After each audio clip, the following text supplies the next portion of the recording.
There are two things that we are constantly working against.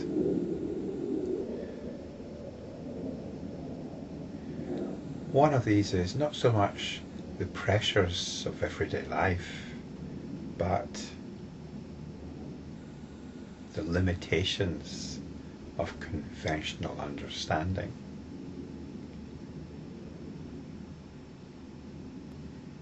Conventional reality, the reality of the culture or subculture that we live in, presents us with a particular tone, a particular orientation, which we're expected to adjust to. So this is a pressure. This is a pressure. We're being presented with values. There are expectations to appreciate what is important, what is not important, what is of concern, what is of less concern, what is real and what is not real. Conventional understanding presents us with this. In the language of the sutra, we are being presented with existence and non-existence.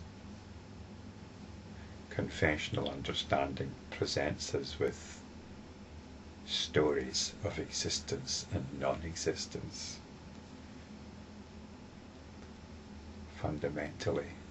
So this is what we need to step back from. And not only that, we need to step back from our own understanding. And this understanding isn't simply an intellectual understanding. It's an emotional understanding. It's the understanding as it's experienced, as it's filtered through our moods, our psychological disposition. This is what the sutra calls the false imagination. In the previous verse, verse 535, such a one is described as a yogin. But if there are yogins who see a being separated from the imagination and released from existence and non-existence, one may associate with them. So we can understand this in different ways. A being separated from the imagination and released from existence and non-existence. This is in fact the yogin. The yogin actually sees a being, a way of being, or what I sometimes refer to as a sense of being. And this sense of being is separated from imagination and released from existence and non-existence. So this is what we're gravitating towards. This is what we are stepping into.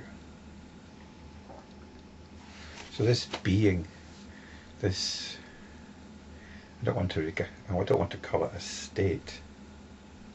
It's a realization.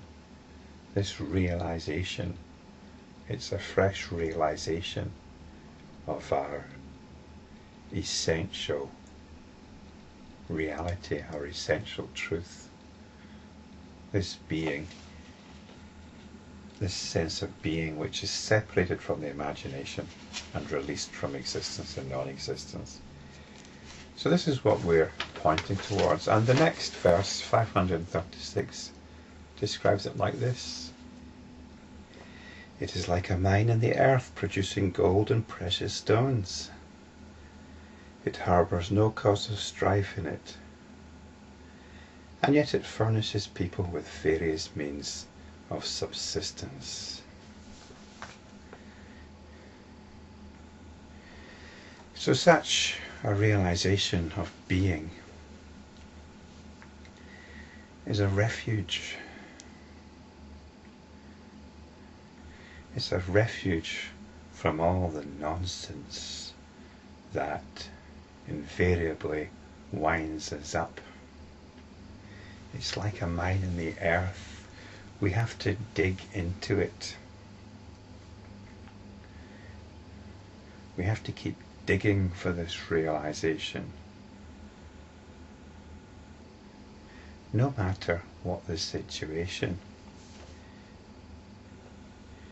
it always produces something which dissolves the momentum of our current situation, our current limitations.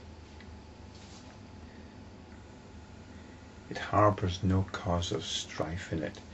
In other words, you cannot go wrong with this.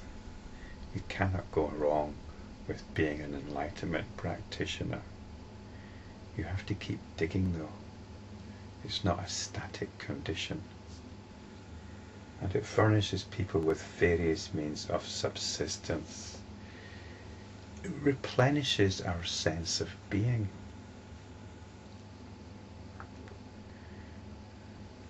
Which is so impoverished much of the time.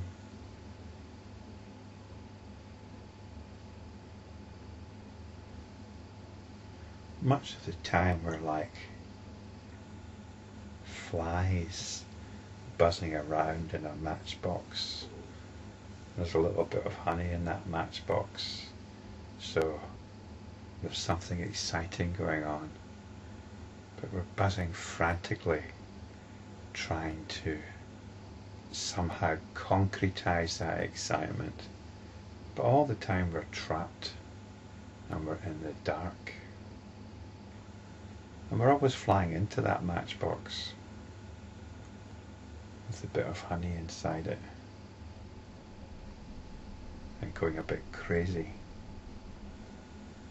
But if we stop doing that, if we stop flying into the matchbox, ignore the promise of the honey, then we've got freedom.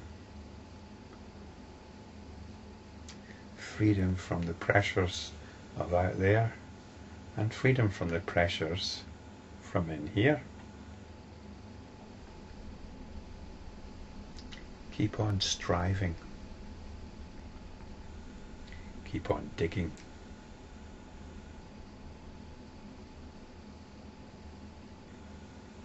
You can't go wrong.